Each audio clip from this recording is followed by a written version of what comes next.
இன்னைக்கு ரொம்ப சிம்பிளா ஈஸியான ஒரு கேரளா ஸ்பெஷல் சிக்கன் ரெசிபி பண்ண போறேன். இது ரோட் சைடுல கிடைக்கிற ஒரு டேஸ்டியான சிக்கன் ஃப்ரை. இது எப்படி செய்யறதுன்னு இந்த வீடியோல பார்க்கலாம். ஃபர்ஸ்ட் ஒரு மிக்ஸி ஜார்ல 4-5 காஞ்ச மிளகாய், 3 பச்சை மிளகாய், 6 பல் பூண்டு, ஒரு சின்ன பீஸ் இஞ்சி, 1/4 டீஸ்பூன் சோம்பு, கொஞ்சம் கறிவேப்பிலையும் சேர்த்து கொரகொரப்பா அரைச்சு எடுத்துக்கோங்க. காஞ்ச மிளகாய், பச்சை மிளகாய் உங்க காரத்துக்கு ஏற்ப நீங்க போட்டுக்கலாம்.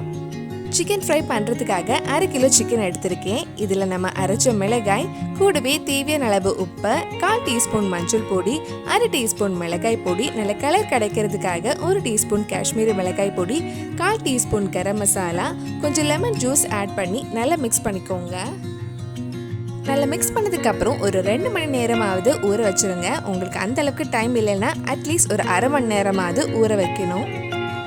ஃப்ரை பண்ணுறதுக்கு முன்னாடி நல்ல கிறிஸ்பியாக கிடைக்கிறதுக்காக 2 டீஸ்பூன் அரிசி மாவு ஆட் பண்ணி மிக்ஸ் பண்ணதுக்கப்புறம் நம்ம ஃப்ரை பண்ணலாம்.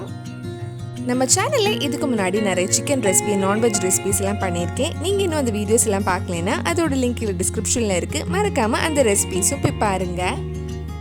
ஃப்ரை பண்ணுறதுக்காக ஒரு கடாயில் கொஞ்சம் எண்ணெய் சூடு பண்ண வச்சுருக்கேன். எண்ணெய் சூடானதும் நம்ம ஃப்ரை பண்ணி எடுக்கலாம். கேரளா ஸ்டைல் டேஸ்ட் கிடைக்கிறதுக்காக தேங்காய் எண்ணெய் யூஸ் பண்ணிக்கோங்க.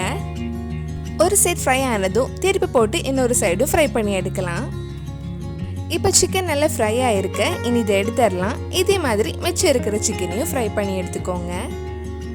சிக்கன்லாம் ஃப்ரை பண்ணி முடிச்சதுக்கப்புறம் நம்ம மிக்ஸ் பண்ண பவுலில் கொஞ்சமாக துருவின தேங்காய் எடுத்து மிச்சம் இருக்கிற மசாலாலாம் நல்லா மிக்ஸ் பண்ணி நம்ம எண்ணெயில் ஃப்ரை பண்ணி எடுக்கலாம். சிக்கன்லாம் ஃப்ரை பண்ணி முடிச்சதுக்கப்புறம் கொஞ்சமாக எண்ணெய் மிச்சம் இருக்குது, அதிலே ஃப்ரை பண்ணி எடுத்துடலாம். கூடவே கொஞ்சம் கறிவேப்பிலையும் போட்டுக்கோங்க. கடைசியாக இந்த வறுத்த தேங்காயும் நம்ம சிக்கன் ஃப்ரையில் போட்டால் ரொம்ப டேஸ்டியான தட்டுக்கடை ஸ்டைல் சிக்கன் ஃப்ரை ரெடி ஆகிடும். கண்டிப்பாக நீங்களும் இந்த கேரளா ஸ்பெஷல் சிக்கன் ஃப்ரை உங்கள் வீட்டில் செஞ்சு பாருங்கள். பிடிச்சிருந்தா இந்த வீடியோவை லைக் பண்ணுங்கள், உங்கள் ஃப்ரெண்ட்ஸ் அண்ட் ஃபேமிலிக்கு ஷேர் பண்ணுங்கள். வேறு நல்லா கேரளா ஸ்பெஷல் ரெசிபி நம்ம சேனலில் ட்ரை பண்ணலான்னு கீழே கமெண்ட் பாக்ஸில் சொல்லுங்கள். நீங்கள் இன்னும் என்னோட சேனலை சப்ஸ்கிரைப் பண்ணலைன்னா மறக்காமல் சேனலையும் சப்ஸ்கிரைப் பண்ணுங்கள். கூடவே அந்த பெல் ஐக்கனையும் ப்ரெஸ் பண்ணால் நான் புது வீடியோ போட்ட உடனே உங்கள் ஃபோனுக்கு நோட்டிஃபிகேஷன் வந்துடும்.